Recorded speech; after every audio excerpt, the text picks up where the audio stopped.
Então, pessoal, eu vou seguir agora com alguns vídeos, né, que vão mostrar como eu cheguei aos resultados do gabarito, né? Lembrando que na terça-feira eu fiz a inclusão ali no SIGA da lista, sem as respostas, né? E caso alguém tenha interesse em utilizar depois para comparar as respostas, teve o gabarito que eu enviei na noite de ontem, então, quarta-feira. E hoje, né, uma sequência de vídeos vai mostrar como que se obtém os resultados do gabarito, né? Como que é feita uma das propostas de resolução. Lembrando que há outras propostas de resolução, tá? E caso tenha alguma dúvida ainda sobre a resolução, a gente vai ter o atendimento de segunda-feira, especificamente, né, para a turma de 2026-1, o atendimento de segunda-feira das 5h30 às 6h30, tá? No Laboratório de Eletrônica Geral. Mas vamos lá. Então, esse primeiro circuito aqui, ó, eu montei ele no simulador, na verdade só para a gente poder organizar aqui a apresentação, né, fazer algum tipo de animação aqui, sem ter que usar uma lousa digital. E o que a gente tem então, basicamente, é o seguinte: nós temos 6 elementos passivos, né, 6 resistores, um elemento ativo, que é uma fonte, V1 de 12 volts, e 2 malhas, né, além de 2 nós. Esse mesmo circuito aqui, a gente pode, num primeiro momento, simplificá-lo, né, resultando em 2 resistores equivalentes. Por quê? Porque se a gente observar esse mesmo circuito aqui, né, o que a gente tem, basicamente, é o seguinte. Deixa eu dar um zoom aqui. Nós temos R1 em série com R2 e em série com R3. Isso pode ser, né, modelado, né, em uma nova representação como um resistor equivalente. Eu estou chamando aqui de RE1 ou REQ1, né, aqui na equação embaixo, que é um resistor equivalente à soma de R1 mais R2 mais R3. Né? Então é um resistor de 21K. Do mesmo modo, os resistores R4, R5 e R6, né, da segunda malha, também estão em série. Então a gente também obtém um resistor equivalente 2 de 30K. Se nós observarmos aqui essas duas malhas, né, talvez até fique mais evidente com o redesenho que houve do lado de cá, mas basicamente o que nós temos é a fonte agora de alimentação, nosso elemento ativo, de 12 volts, em paralelo com esses dois resistores.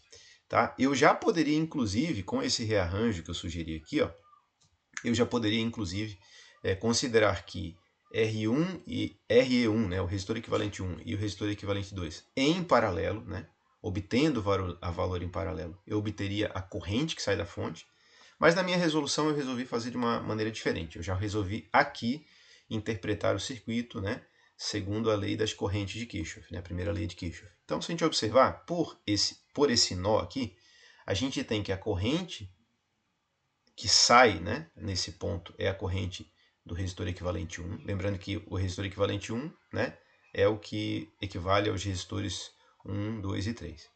E eu rearranjei, né? Peguei o resistor equivalente 2 e joguei para o outro lado, né? Então, aqui está a corrente do resistor equivalente 2, né? Então, são as correntes que saem do nó.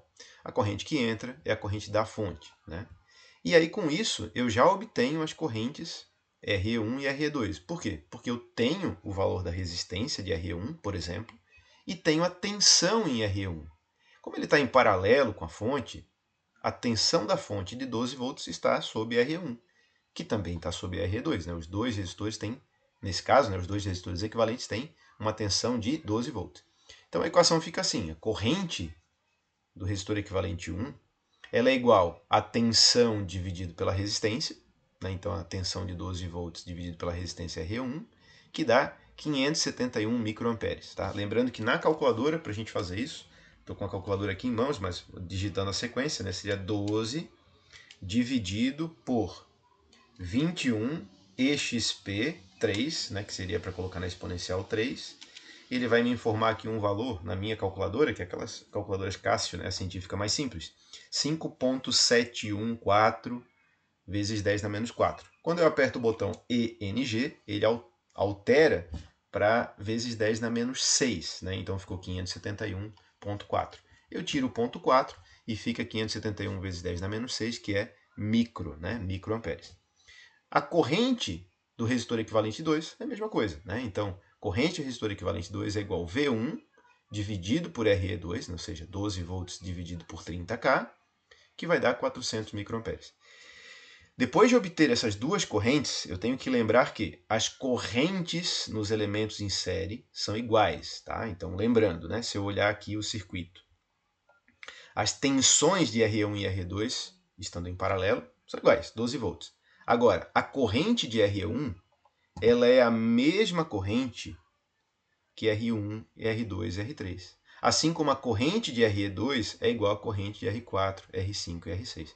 Esse circuito aqui já é a versão final da resolução, tá? Que seria o quê?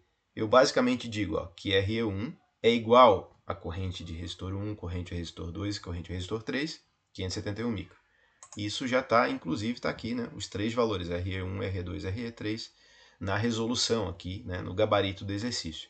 Assim como R4, R5 e R6 são equivalentes a RE2, né? Que é 400 micro, tá? Agora eu calculo as tensões. Por quê? Porque eu volto aqui a representar o nó. Então aqui eu tenho RE1, que é essa corrente, né? Do lado de cá, 571 microamperes. Aqui RE2, 400 microamperes. E o detalhe, qual é a corrente da fonte? Até eu coloquei isso aqui, né? A corrente da fonte, pessoal, é RE1 mais RE2, né? Como eu falei, lei das tensões aqui, das correntes nos nós. Então a gente obtém o valor da corrente somando esses dois, né? 571 mais 400, que dá 971, tá? Então, nesse caso, a gente já resolveu todas as correntes. As tensões. Aí eu utilizei, nesse caso, tá?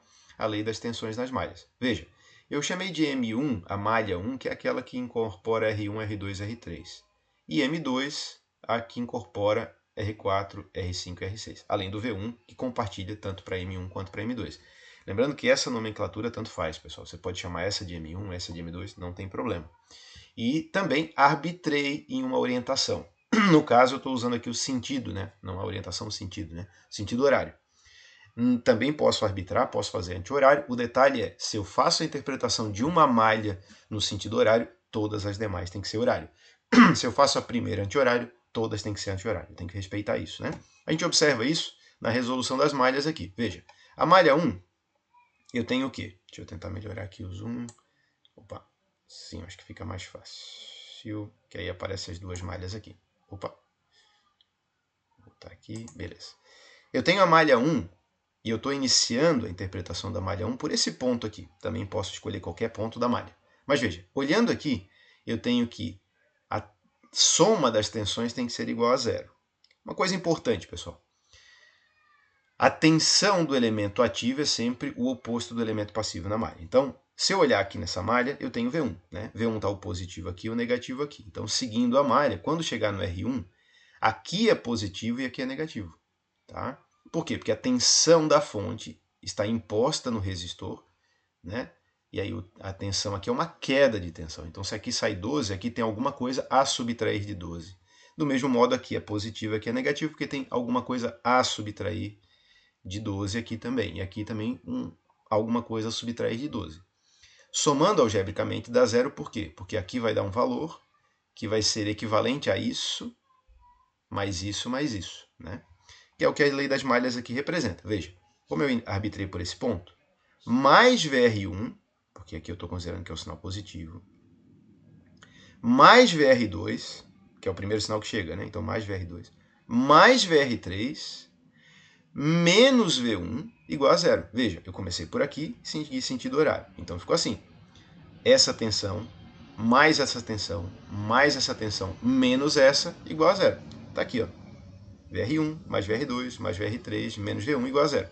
Eu posso rearranjar isso e dizer que, se eu jogar o menos V1, né, para o lado de lá da igualdade, eu tenho que, o óbvio, né, que a soma das tensões dos resistores é igual à soma das tensões das fontes. Tendo uma fonte só, é dizer que VR1 mais VR2 mais VR3 igual a V1. Tá? Isso daqui, pessoal, vai me ajudar a fazer a prova real depois, tá, do circuito. A gente já vai analisar. Mas a ideia é da seguinte maneira agora. O que é VR1, pessoal? Que tensão é essa? É basicamente a corrente que passa por R1 dividido pela resistência. Então, lembrando que a corrente de R1 é a corrente de I do resistor equivalente 1, né, que é 571 microamperes. Então, basicamente, aqui eu digo que, voltando aqui à malha, né, que IR1 dividido por R1, que seria 571 microamperes dividido por 1K, é igual à primeira tensão. Se a gente olhar lá na tabela, foi isso que eu coloquei, ó. 571 milivolts. Só dividir 571 microamperes por 1K. A de R2, pessoal, é o quê? IR2, que é a mesma corrente, né? 571K é a mesma corrente do R1, dividido por R2. Então agora eu divido por 10K. É por isso que o R2, sendo um resistor maior, tem uma tensão maior. Veja, 571K microamperes, 571 milivolts para o R1, que é 1K. Para o resistor R2, 5,71 volts, 10 vezes maior. Tá? Essa é uma outra checagem que se pode fazer na resolução. Há uma proporção das tensões em relação aos resistores de uma série, né? Então esse resistor é 10 vezes menor que esse, a tensão nesse resistor é 10 vezes menor que essa. E realmente está respeitado aqui. R3, pessoal, é exatamente igual. 10K tem a mesma, 10K, né? Tem a mesma corrente, vai ter a mesma tensão. Agora, a gente comprova, inclusive, a lei das tensões das malhas, que seria o quê? A tensão dos três resistores juntos tem que ser igual à tensão da fonte. Se você somar 5,71 mais 5,71 mais 571 milivolts, que seria 0,571, você obtém os 12 volts. Tá? Então, somando essas três tensões, você tem essa tensão. Tá? Assim como, somando as correntes dos nós, você tem a corrente também que sai da fonte. Né? Então, está verificado aqui. O que falta agora, pessoal? Basicamente, né? A malha 2. A mesma coisa. Tá? Então, eu arbitrei um ponto. Na expressão, a gente vê que eu começo por menos VR4. Eu sempre tento começar. Aí uma forma como eu resolvo. Tá? Não é obrigatório fazer desse jeito. Mas para nunca me perder, nunca esquecer nenhum elemento na resolução, eu sempre começo pelo canto superior esquerdo. Então, veja. Menos agora. Por que é menos? Porque aqui a fonte está positiva. Então, eu imponho positivo aqui, aqui é negativo. Tá? Então, menos VR4 mais V1 menos VR6 menos VR5 igual a zero. Tá? Então, é o que está aqui. Ó, menos VR4 mais V1 menos VR6 menos VR5 igual a zero. Posso rearranjar? E fica igual. VR4 mais VR5 mais VR6 igual a V1. Tá? Eu só rearranjei aqui. E aí, eu sabendo que nos resistores, VR4, por exemplo, é IR4 dividido por R4. Nesse caso, pessoal, todos os resistores são de 10K. Então, se a gente olhar, ficou assim. 400 microamperes, 4 volts. Se são iguais, os valores são os mesmos. E aqui, pessoal, de novo, ó, 4 mais 4 mais 4, 12 volts. Porque se eu somar as tensões dos três resistores, VR4, VR5 e VR6, eu tenho que ter os 12 volts. Como os resistores são iguais, é 1/3 aqui, 1/3 de 12, 4 volts, 1/3 de 12, 4 volts, 1/3 de 12, 4 volts. Feito isso, pessoal, já obtive todas as tensões. Lembrando que essa primeira aqui é óbvia, né? Qual é a tensão de V1? 12. É o que está declarado, não precisei calcular. Né? Então, só recapitulando. 12, tensão que já está aqui declarado. Essa corrente, como é que eu obtive? Somando a corrente que passa por essa malha e a corrente que passa por essa malha. Ou seja, a corrente que entra no nó é a que sai tanto para a malha, né, para o lado, né, do resistor equivalente 1 quanto para o resistor equivalente 2, 971. Eu só obtive esse valor depois que eu obtive as correntes desse nó e desse nó, que foram obtidos com os resistores equivalentes. Com essas correntes, eu obtive as tensões, que é basicamente multiplicar a corrente pelo valor do resistor. Né? Então, se você observar, esse daqui é um resistor de 1K, é o único que foi dividido por 1.000, enquanto os outros foram divididos por 10.000, né? E aí a gente obteve uma tensão maior. No caso da potência, que é o que falta, pessoal, também tem uma checagem. Qual que é a ideia da potência? Só multiplicar a tensão por corrente. Então, se eu pegar a calculadora, fazendo aqui passo a passo para lembrar, 12 que multiplica 971 EXP menos 6. EXP, né, para botar no micro, né, menos 6. Igual 0,011652. Aperto NG e ele me informa 11,65 vezes 10 na menos 3. 11,6 miliwatts. Essa potência de 11,6 miliwatts que eu calculei aqui, ela tem que ser igual à soma de todas as potências aqui abaixo. Essas potências aqui abaixo, pessoal, vocês vão obter do mesmo jeito. Multiplica a tensão pela corrente, tensão pela corrente, tensão pela corrente. No final, se você somar isso daqui, 1,6 mais 1,6 mais 1,6 mais 3,26 mais 3,26 mais 326 micro, né? Você vai obter essa corrente aqui, essa potência aqui, porque é lei da conservação. a potência que sai da fonte está distribuída igualmente em todos os resistores. Aí é uma soma algébrica simples, independente se é malha, se é nó, se é série, paralelo, não importa. Somou as potências, vai dar a potência da fonte. Isso daqui, pessoal, é a prova real. Se você chegar no final do seu exercício, da sua resolução de questão de prova, o seu desafio que está sendo posto num estágio, numa atividade em que você tem que fazer análise de circuito, se você pegar o final aqui, que são as potências, você passou por todos os estágios de obter as tensões, obter as correntes, interpretar o circuito. Então você sabe que se você somar esse daqui, aliás, se você somar as tensões das fontes, nesse caso é uma fonte só, né? E somar as tensões de resistores e der um valor diferente, alguma coisa está errada na sua conta, tá? É só uma prova real, beleza? Esse aqui então foi a primeira resolução do primeiro circuito. Os demais aqui a gente vai fazer vídeos mais rápidos, que eu vou mostrar só como acontece o rearranjo. Nos demais a gente continua tendo a interpretação de malha e tal, então eu vou omitir alguns detalhes. Mas por hora, esse primeiro vídeo já é o mais detalhado, né, que mostra como resolver o primeiro circuito, que de fato é o mais simples, inclusive.